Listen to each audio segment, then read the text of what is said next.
Vasco da Gama. Fala família vascaína, aqui Erasmo Romão comandando mais este vídeo de análise do Vasco 10 neste dia 27 de maio. Rapaz, chegando no final do mês aí, um mês terrível pro Vasco. Olha, difícil, acho que o Vasco nesse mês só teve uma vitória. Foi aquele jogo contra o Fortaleza ali. Fora disso, parceiro, só canseira, só luta e só pancada. Então, assim, a gente está numa fase muito complicada mesmo. E logo mais, nessa terça-feira, o Vasco recebe a equipe do Melgar pela Sul-Americana, a última rodada. É um jogo que o Vasco precisa vencer para ir para os playoffs. Playoffs é o Vasco aguardar a equipe que vem da Libertadores, uma terceira colocada aí de um grupo aí que vem para disputar com o Vasco, para ver quem continua na Sul-Americana. Então, pelo menos é um jogo a mais, onde o Vasco pode ganhar, pode vencer e ganhar mais um trocadinho. 600 mil reais, 600 mil reais. 115 mil dólares. Então, na conta, então pode, isso com certeza ajuda. Agora, as nossas opções para esse jogo, que revela mais uma falha de gestão na equipe do Vasco. Por exemplo, principal dúvida para o time de hoje é o nosso primeiro volante, já que o Hugo Moura está suspenso, foi expulso contra o Lanús. Não tem o Paulinho também, que está suspenso, tá? Terceiro cartão amarelo. Então, de volante, o Vasco já tem menos 2. Para piorar, o Jair também não vai, porque o Jair ganha muito, não pode jogar no Vasco. Então aí são 3 volantes, tá? E as opções que a gente tem? Então a primeira opção é Matheus Cocão, que não vem nada bem mesmo, mas é um jogador de potencial, um jogador que pode fazer o seu feijão com arroz, É difícil ele fazer esse feijão com arroz. Quer saber quem faz a saída de bola hoje? Ou pode ser o Juan Esforza, que seria interessante para essa saída e tal, mas um jogador com pouca intensidade, Qualidade o garoto tem, mas hoje precisa de intensidade, tem que correr atrás, tem que morder para não deixar os caras abrir contra-ataque, e aí complica. Além de que o Juan Esforza já sabe que ele é carta fora do baralho no elenco do Vasco. Por que utiliza jogadores assim? Essa é a minha questão. Porque a gestão, aqui, alguém tem que ter um olhar macro. Olha, no elenco, a gente já não vai usar o Jair, já não tem Esforza, se o Hugo Moura e mais um volante estiver suspenso, tem que pensar nisso tudo. Então, para isso, que já vai colocando os garotos da base, eu escolho um garoto aí, um volante da base, para vir treinando aqui aos pouquinhos, para a gente já ir conhecendo, para não entrar numa fogueira, porque hoje é um dia de colocar um garoto da base. Aí o garoto vai entrando na fogueira, nunca treinou, não sabe nem o nome de quem está no profissional. Então, assim, seria interessante hoje ter o jogador da base como opção ali, porque vai precisar, já que a gente não tem volante, Então, é nessa que a gente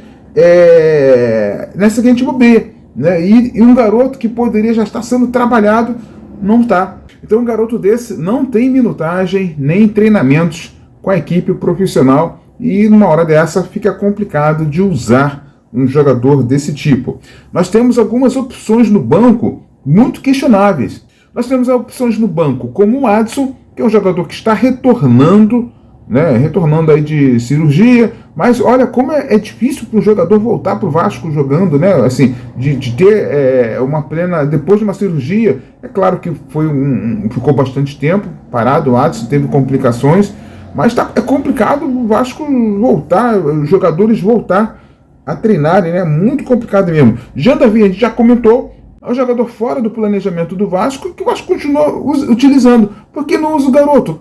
Como a gente já falou, a gente acaba sendo repetitivo, GB, tá aí o Léo Jacó, jogadores de ataque aí do Sub-20, que podem integrar o time profissional, mas peças como essas aqui, como o Jean Davi, fica pesando. O Alex Teixeira, o que o Alex Teixeira faz no elenco do Vasco? É útil onde? Não é utilizado. O Garré, o treinador disse que não conhece o Garré. Então, não sei, cara, porque o treinador tem que usar. Como não tem tempo para treinar, tem que botar esses caras para jogar, para ele conhecer jogando, ver que os caras são, ou pode ter um futuro ou não são nada, porque fica ali tomando, aí os garotos da base o treinador também não conhece, mas são jogadores que vão ter vontade de crescer, de aparecer na vida, é a oportunidade, e aí tu prefere ficar usando os cansados, né? Então, o Lloyd depois daquela situação, segundo as informações, foi abraçado, tal, perdoado, mas ele não veio pedir perdão à torcida, né? Ele fez uma afronta contra a torcida também. Fez contra o técnico lá abraçou e tal, mas a torcida, como vai ser a reação da torcida se esse jogador entrar em campo logo mais? Então, são essas situações. O Vasco tem pouquíssimas opções, né, para mudar o jeito do Vasco jogar. Não temos opções, e vamos ver o que o Diniz vai continuar. A gente vai continuar no erro? Vai estar esperando fazer o tempo passar para treinar o time direito?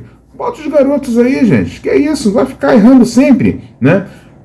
Bem, que o Vasco tenha essa noite aí de vitória, consiga passar pelo Melgar, né, para ter mais essa possibilidade de continuar na Sul-Americana, e até porque o Vasco perder ou ter um resultado frustrante é sempre complicado, né? Se você não é inscrito no nosso canal, se inscreva, deixa aquele like, compartilha com os amigos, aí faça a nossa família Vasco 10 crescer. Visita a gente lá no Instagram também, @Vasco10RD. Vou ficar muito feliz lá com seu comentário, com seu nome. Aliás, deixa seu nome aqui, sua cidade, para ganhar aquele abraço exclusivo. Fazer igual o Orlando Grande. Um grande abraço, meu irmão Orlando, que é de São Paulo. Amigo nosso aí, que sempre nos acompanha, sempre deixa aquele recado, aquele like, sempre visualizando as nossas postagens. A gente te agradece muito, Orlando. E continua, Orlando, continua compartilhando com os amigos aí, porque é muito bom ter a companhia de vocês. A gente agradece muito o carinho, né? As visualizações têm aumentado no nosso canal, e isso a gente deve totalmente a você. Valeu, gente. Uma grande terça-feira, uma grande vitória. Olha, tem que ter muita fé para falar isso, né? Mas que o Vasco vença e a gente faça um outro vídeo aqui amanhã, um vídeo bacana sobre essa grande vitória do Vasco. Tá bom, galera? Um grande abraço, valeu! Vasco 10, você torce por aqui. Vasco da Gama.